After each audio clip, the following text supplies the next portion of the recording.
दीदी versus all में हालांकि मोदी वर्सेस ऑल वाली बात नहीं है, क्योंकि पीएम मोदी के खिलाफ सारा विपक्ष एकजुट था। Left, TMC, Congress, RJD, NCP, लगभग सारी पार्टियां। दीदी के खिलाफ उनका विपक्ष एकजुट नहीं है।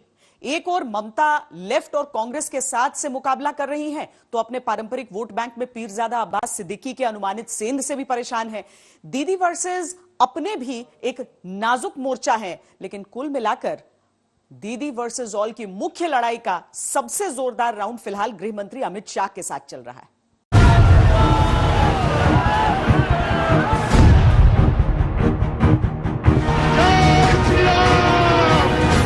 बंगाली का सब बंगाली को भी लड़ाता है, ये इसका काम ही है।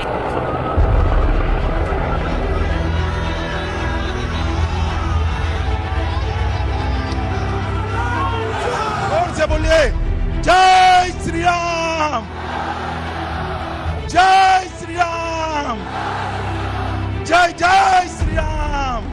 पश्चिम बंगाल का चुनाव एक जंग है, क्योंकि जंग में सब जायज वाला फॉर्मूला असल मायनों में यहां लागू हो रहा है। एक तरफ ममता बनर्जी हैं, उनके साथ उनकी एक दशक की सत्ता का ब्लैक एंड व्हाइट है। दूसरी तरफ अमित शाह हैं, उनके साथ 2014 से ही चला आ रहा पश्चिम बंगाल विजय का सपना है। टकराव इतना भीषण है कि वादों पर भी खुली जंग है। मगर 200 से ज्यादा सीटों के साथ भारतीय जनता पार्टी पूर्ण बहुमत की सरकार यहां पर बनाने जा रही है, ये निश्चित है। My level of confidence is 110%, and कितना सीट आएगा वो हम आपको नहीं बोलेंगे, इसी के लिए कि आपको इतना दिन 2 टर्म में जितना सीट मिला इससे ज्यादा तो जरूर आएगा, और 221 का कम नहीं होगा। इरादों पर भी खुली जंग है। जैसे तो हिंदू मुसलमान तो करते ही है, सिख ईसाई करते हैं, कभी बंगाली और बंगाली भी कर देते हैं, नॉन हिंदी स्पीकिंग और बंगाली स्पीकिंग ये भी कर देते हैं। बंगाली का सब बंगाली को भी लड़ाता है, ये इसका काम ही है कि इसको पता है अगर डेवलपमेंट का इशू पे लड़े तो पूरा हट जाएगा।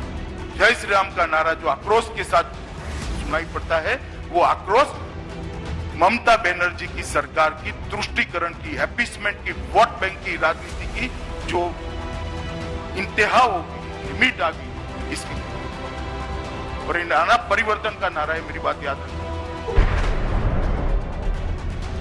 सियासी शिष्टाचार की गुंजाइशें खत्म है। मैं तो आभारी हूँ प्रधानमंत्री जी का, कल्चरल मिनिस्ट्री का, कि आप लोगों ने कोलकाता में प्रोग्राम बनाया, लेकिन किसी को आमंत्रण करके, निमंत्रित करके उसको बेइज्जत करना है आपको शोभा नहीं देता है। मैं फिर आप लोगों को कहेंगे, यही on protest of that I am not telling anything. जय हिंद, जय बांग्ला। अब दीदी नहीं है बोलने में मुझे दिक्कत नहीं है, चिढ़ेगी नहीं। मुझे मालूम नहीं है वो जय श्री राम के नाम से क्यों चिढ़ी, और जय श्री राम की कोई इसको धार्मिक नारे के रूप में इंटरप्रेट करने का प्रयास जो तृणमूल कांग्रेस कर रही है वो गलत है। अगर ये धार्मिक नारा होता तो मैं बंगाल की जनता की नस नस को जानता हूं, कभी स्वीकृति ना आती। किरदार बदले हैं, लेकिन कहानी पुरानी। कभी ममता ने परिवर्तन के नारे के साथ वाम दलों के बरगद को उखाड़ फेंका था। 10 साल बाद परिवर्तन के ही नारे के साथ बीजेपी कमल खिलाने के ख्वाब देखने लगी। हमको धमकाता है, चमक दे रहा है, बोलता है देखा जाएगा, हम इसको बर्बाद कर देंगे, इसको यही करना पड़ेगा। What he thinks, I am his bonded labor or I am his maid servant. What he thinks himself, I am not. हिम्मत है तो हमारे साथ लड़के देखे। संभाल कर रखेंगे ऐसा कहूं? मैं उखाड़ने ही आया हूं सरकार को भैया। यहाँ मेरी सरकार तभी आ सकती है जब ममता बनर्जी की सरकार को उखाड़ कर फेंक। जो आरोप तब ममता ने वाम दलों पर लगाए थे, वही आरोप आज बीजेपी के तृणमूल पर है। हर रोज खाली गुंडागर्दी करते हैं, हर रोज खाली दंगा फसाद करते हैं, हर रोज खाली लूट लेते हैं, और सबको इनकम टैक्स का डर दिखाता है, सीबीआई का डर दिखाता है, सुबह से रात तक यही एजेंसी को देखे करता है। ये क्या कोई गवर्नमेंट चल रहा है? ऐसे आपके गुंडे बचेंगे नहीं।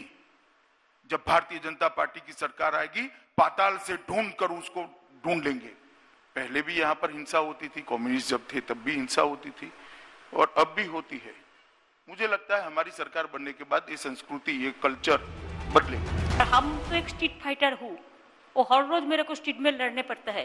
ये तो हमारा पास एक छोटा से बात जैसा होता है, just a routine matter, nothing else. Mamata Banerjee Paschim Bengal में हैट्रिक लगाने की कोशिश कर रही हैं और बीजेपी से उन्हें कड़ी चुनौती मिल रही है। इसीलिए बीजेपी सीधे उनके निशाने पर है, खासकर गृह मंत्री अमित शाह, जिन्होंने बंगाल विजय को जैसे अपना मिशन बना रखा है। ना अमित शाह को हम भैया बोलता है, भैया भतीजा का बात करें। The dirty politics, the नेस्टी politics, my commitment is my credential and my honesty is my credential. ये लोग ज्यादा दिन रहेगा ना, देश को बेच देगा। जनता को छोड़ के ममता नहीं होता है। जो गुंडा गद्दारी करके बाहर से आते हैं, बंगाल में गुंडा गद्दारी करके जबरदस्ती कुछ करने के लिए हम उसको बाहर का आदमी बोलते हैं। तो only why the Gujarati officials will be the key post holders.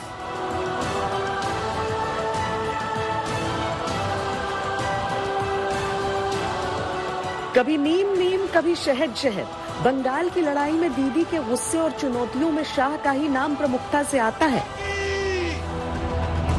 Bharat माता की।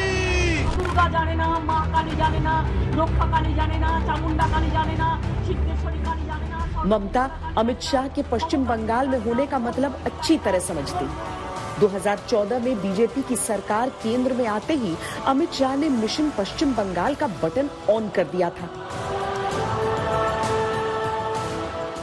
लगातार दौरे करके उन्होंने पश्चिम बंगाल में संगठन को विस्तार दिया। हर बूथ 10 यूथ जैसे कार्य योजना बनाकर पन्ना प्रमुखों की फौज तैयार की। यहाँ तक कि पन्ना प्रमुखों की भूमिका सुनिश्चित करने में भी खुद को लगा दिया। हर पन्ने के हर मतदाता को बीजेपी के पाले में लाने की जिम्मेदारी पन्ना प्रमुखों के अलावा सक्रिय कार्यकर्ताओं को सौंपी। नतीजा ये हुआ कि 2019 में बंगाल की 18 लोकसभा सीटों तक बीजेपी को पहुंचा दिया। पश्चिम बंगाल के विधानसभा चुनाव में बीजेपी अगर जीत का दावा कर रही है तो वो भी अमित शाह की रणनीति के बूते। 2019 में हमारा सीटें पहुंची 18 और हमारा वोट प्रतिशत पहुंचा 40। और अभी 2021 के चुनाव में भारतीय जनता पार्टी 200 सीट पार करेगी और सरकार बनाएगी। इस बात को हमको जब कई समुदायों की मांग को साधते हुए अमित शाह सीएए जल्द लागू करने की घोषणा करते हैं तो बतौर गृह मंत्री उनकी बात मायने रखती है। अप्रैल के बाद उनको नहीं करना है। आप मेरी बात समझ रहे हो ना? मैं समझ रहा हूँ। सरकार बदल जाएगी, अब उनको कहाँ करना है? देखिए, देश की पार्लियामेंट में बनाया हुआ कानून है और इसका इम्प्लीमेंटेशन होना है और शरणार्थियों को नागरिकता मिलनी है। वैक्सीनेशन का बाद होगा। कौन वैक्सीनेशन का बाद? इलेक्शन वैक्सीनेशन के बाद रूल होगा, बोलता है। इलेक्शन वैक्सीनेशन का बाद पब्लिक का कब वैक्सीनेशन होगा, क्या मतलब है? वो तो देता ही नहीं है किसी को। जब वो कानून व्यवस्था की बात करते हैं तो बतौर गृह मंत्री इसे भी उनके आगामी प्लान का हिस्सा माना जाता है। हर डायमेंशन से बंगाल देश की अन्य राज्यों की स्पर्धा में टॉप पर है।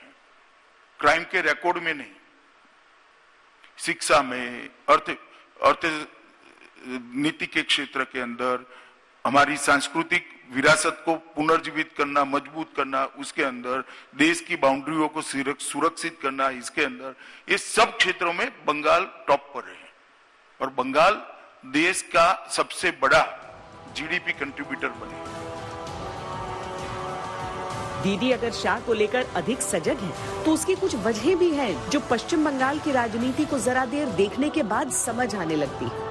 बीजेपी ने ममता बनर्जी को घेरने के लिए जो चक्रव्यूह तैयार किया है उस पर अमित शाह की छाप साफ दिखती है।